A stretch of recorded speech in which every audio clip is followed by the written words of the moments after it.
ఇంకోటి ఏంటంటే ఇప్పుడు నిన్న రాత్రి కూడా ఇంకో ఛానల్ డిబేట్లో లైవ్ డిబేట్లో నన్ను అడిగారు, బంగ్లాదేశ్లో ఉన్న 1 కోటి మంది హిందువులు ఉన్నారు అప్పుడు. 1 కోటి మంది చిన్న అమౌంట్, చిన్న నంబర్ కాదు, చాలా తగ్గిపోయారు. ముందు 5-6 కోట్లు ఉండే, ఇప్పుడు 1 కోటి మంది అయిపోయారు. వాళ్ళు కన్వర్ట్ చేసేసారు, చంపేశారు, లేకుంటే చాలా మంది భారతదేశం వైపు పారిపోయి వచ్చారు 71 నుంచి.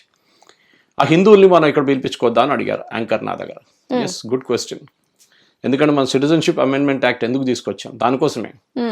బంగ్లాదేశ్, పాకిస్తాన్, ఆఫ్ఘనిస్తాన్లో ఉన్న హిందూ, పార్సీ, సిక్, జైన్ ఈ కమ్యూనిటీ వాళ్ళ మీద దాడులు జరుగుతున్నాయి ఎప్పటి నుంచో. పాకిస్తాన్లో 14% హిందువులు ఉన్నాయి, ఇప్పుడు 1% కూడా లేరు. ఎక్కడికి వెళ్ళారు వాళ్ళు? వాళ్ళు కన్వర్ట్ చేశారు, లేకుంటే వాళ్ళు చంపేశారు, లేకుంటే వాళ్ళు పారిపోయారు. కానీ బంగ్లాదేశ్లో అంటే ఓపెన్ బార్డర్ లేదు మనకు పాకిస్తాన్ వైపు, చాలా కంప్లీట్ ఫెన్సింగ్ ఉంది, మనకి రావడానికి చాలా కష్టం. సో మోదీ గవర్నమెంట్ తీసుకొచ్చే చట్టం ఏంటంటే సిటిజన్షిప్ అమెండ్మెంట్ యాక్ట్లో వీరు మన వైపు వచ్చేస్తే వీళ్ళు ఎక్కడికి వెళ్తారు? సౌదీ అరేబియాకి వెళ్ళలేరు కదా, యెమెన్కి వెళ్ళలేరు కదా, ఏ ముస్లిం కంట్రీకి వెళ్ళలేదు, ఏ నేపాల్ కూడా వెళ్ళలేరు. వాళ్ళు మన వైపు వచ్చేస్తే భారతదేశంలో, ఎందుకంటే మహాత్మా గాంధీ గారు చెప్పారు అప్పుడు బిఫోర్ 47 చెప్పారు, that we have a responsibility towards our people అని చెప్పారు. నెహ్రూ లియాఖత్ ప్యాక్ట్ అని ఒక ప్యాక్ట్ ఉండే, 48లో అనుకుంటాను సైన్ చేశారు, ఆర్ 1950. ఆ ప్యాక్ట్ క్లియర్గా రాశారు, మీ కంట్రీలో ఉన్న మైనారిటీస్ని మీరు చూసుకోవాలి అని. సో లియాఖత్ అలీ సైన్ చేశారు అప్పుడున్న పాకిస్తాన్ ప్రధానమంత్రి. వాళ్ళు పాటించుకోలేదు, మనం పాటించుకున్నాం. మన దగ్గర ఉన్న ఆ టైంలో ఉన్న 14% ముస్లిమ్స్ ఇప్పుడు 35% అయిపోయారు. కానీ పాకిస్తాన్లో ఉన్న 14% 1% పడిపోయింది. బంగ్లాదేశ్ ఉన్న 18 నుంచి 24% ఇప్పుడు 2% అయిపోయింది.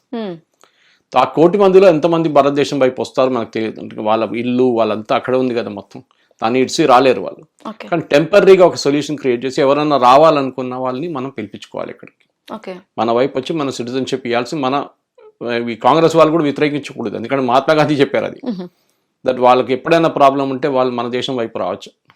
నెహ్రూ లియాఖత్ అలీ ప్యాక్ట్ లో కూడా అది ఉంది, that we will take care of our minorities. మీరు టేక్ కేర్ చేయలేదు, so we will bring it back Pakistan నుంచి. బంగ్లాదేశ్తో అయితే అప్పుడు లియాఖత్ అలీతో సైన్ చేసిన ప్యాక్ట్ ఈస్ట్ పాకిస్తాన్ కూడా అప్లికబుల్ ఉండే ఇప్పుడున్న బంగ్లాదేశ్ కోసం.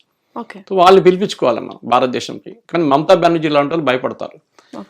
ఆల్రెడీ ఒక పెద్ద మటువా కమ్యూనిటీ అని అక్కడ బంగ్లాదేశ్లో, వెస్ట్ బెంగాల్ ఉంది, 1 కోటి మంది ఉన్నారు. వాళ్ళు ఆల్మోస్ట్ 80 లక్షల నుంచి 1 కోటి మంది ఉన్నారు. వాళ్ళు వచ్చి ఒక 30 సంవత్సరాలు అవుతుంది, వాళ్ళకి ఇప్పుడు దాకా సిటిజన్షిప్ ఇవ్వలేదు. వాళ్ళు హిందువులు దానికోసం. కానీ అక్కడి నుంచి వచ్చిన ముస్లిమ్స్కి దొంగ సర్టిఫికెట్లు తయారు చేసి అన్ని చేసి సిపిఎం వాళ్ళు ఈ మమతా బెనర్జీ కలిసి వాళ్ళకి సిటిజన్షిప్ ఇప్పించేశారు. ఓటర్ ఐడి కార్డు, సిటిజన్షిప్ ఇవ్వకుంటే కూడా ఓటర్ ఐడి కార్డు, దొంగ ఆధార్ కార్డులు అన్ని తయారు చేశారు. కానీ అక్కడి నుంచి వచ్చిన మత కమ్యూనిటీకి ఇవ్వట్లేదు, ఎందుకంటే వాళ్ళు హిందువులు. భయం ఏంటంటే వాళ్ళు బీజేపీకి ఓటేస్తారేమో అని. మొన్న మోదీ గారు వెళ్ళినప్పుడు 2 రోజుల ముందు ఆ స్పీచ్లో అని చెప్పారు, మీ సిటిజన్షిప్ మీకు వస్తుంది, మీ ఫోన్స్ చెక్ చేయండి, మీకు SMS వస్తుంది రెగ్యులర్గా, మీ అప్డేట్స్ వస్తున్నాయి, మీ సిటిజన్షిప్ ప్రాసెస్ అవుతుంది, మీకు as per CAA citizenship amendment act ప్రకారం మీకు సిటిజన్షిప్ ఇస్తాం. అది జరగాల్సింది. రైట్ సార్, ఫైనల్ క్వశ్చన్, ఇది నా పర్సనల్ క్వశ్చన్. అంటే అంత చిన్న బంగ్లాదేశ్లో ప్లేయర్స్ని అంటే తీసుకొని అంటే కొనుక్కొని మన ఇండియా వాళ్ళు అటు క్రికెట్ కావచ్చు, ఫుట్బాల్ కావచ్చు, అందులో ఆడిపించుకుంటారని చాలా వరకు నేను విన్నాను.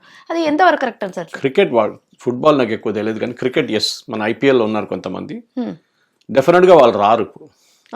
మనం పిలిస్తే కూడా వాళ్ళు రారు, ఎందుకంటే వాళ్ళకి కోట్లు మనం ఇస్తున్నాము.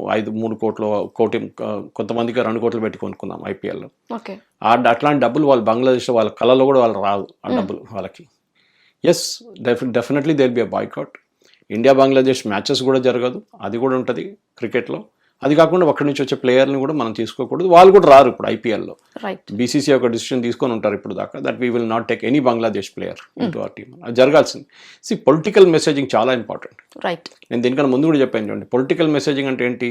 వాళ్ళ వైపు నుంచి చేస్తున్న ఎక్స్పోర్ట్స్, సారీ కాంపిటీషన్ ఏం చేయాలండి, మేము చేస్తాం, మా ఇండస్ట్రీని అడ్డుకోవాలి, మేము చూసుకోవాలి కదా వాళ్ళని. మా ఇండస్ట్రీ, మా దగ్గర ఉన్న తిరుపూర్లో, ఉద్యానాల్లో ఉన్న వాళ్ళని మేము చూసుకోవాలి. So we are supporting them. దాంట్లో సబ్సిడీ ఇస్తున్నారు, మీరు కూడా ఇవ్వండి, నో ప్రాబ్లం.